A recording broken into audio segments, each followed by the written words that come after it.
Ja, und jetzt schalten wir live auf den Roncalli-Platz zu einem der Höhepunkte der Kölschen Open-Air-Saison.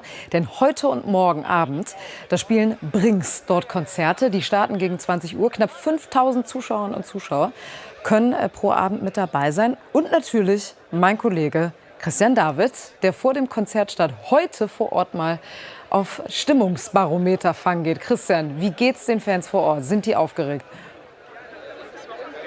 Julia, die sind aufgeregt und viele, mit denen ich gesprochen habe, die sind auch sehr gespannt. Wie wird das wohl mit diesem Kölsch-Rocker, mit Brings zusammen mit dem Bonner Beethoven-Orchester? Du hast es gesagt, 5000 heute, 5000 morgen, 2 Tage, beide komplett ausverkauft. Viele sind da, klar, es geht ja gleich auch schon los in 12, 13 Minuten. Peter haben wir kennengelernt mit seiner Gruppe. Das ist ein klares Bekenntnis, was ich da auf der Brust lese. Wie wird das? Was glaubst du, worauf stellst du dich ein?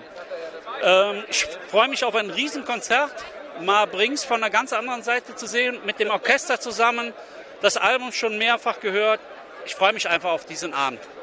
Mit Sicherheit ein Riesen-Event. Das glaube ich auch. Wir waren bei den Proben, das wollen wir gleich auch den Zuschauerinnen und Zuschauern noch zeigen.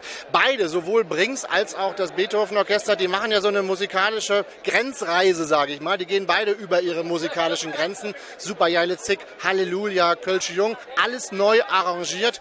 Und jetzt haben wir es versprochen, jetzt wollen wir es auch senden. Wir zeigen Ihnen jetzt mal, wie das so klingt. Brings mit dem Beethoven-Orchester. Stund zusammen, wir sind Freunde. Hast du der Spruch schon ins Geholt? Denn Zwietracht ist eine echte Sünde. Doch das hätte in unserer Stadt noch nie gestört.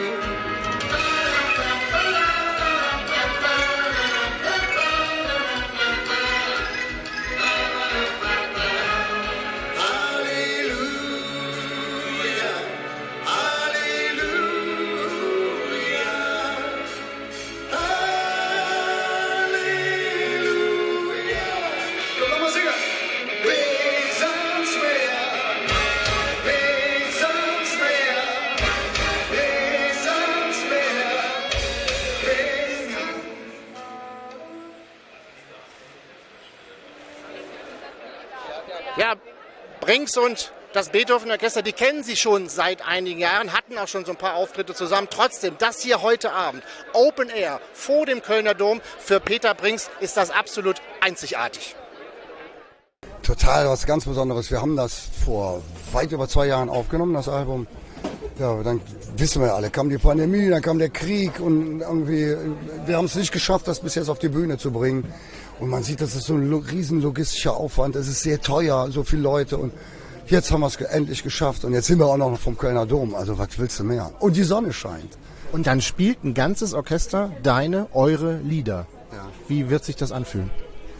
Also ganz ehrlich, als ich jetzt zum ersten Mal bei den Proben gehört habe, zu dem Album, als ich zum Beispiel das Arrangement für Liebe gewinnt gehört habe, ich geheult. Das ist so sehr ergreifend. Also ich bin ja jemand, der überhaupt keine Noten lesen kann. Wenn du dann so eine Partitur siehst und denkst, Alter, das habe ich geschrieben, glaubt man gar nicht. Das ist schon sehr, sehr ergreifend. Auch ein bisschen Respekt oder Demut? Totale Demut. Also jetzt mal ganz unter uns gibt's 33 Jahre, dass wir sowas noch machen dürfen. Und mit so einem Orchester und dann hier vom Dom ist, glaube ich, der Traum eines jeden Kölschen Kinds, oder? Dankeschön.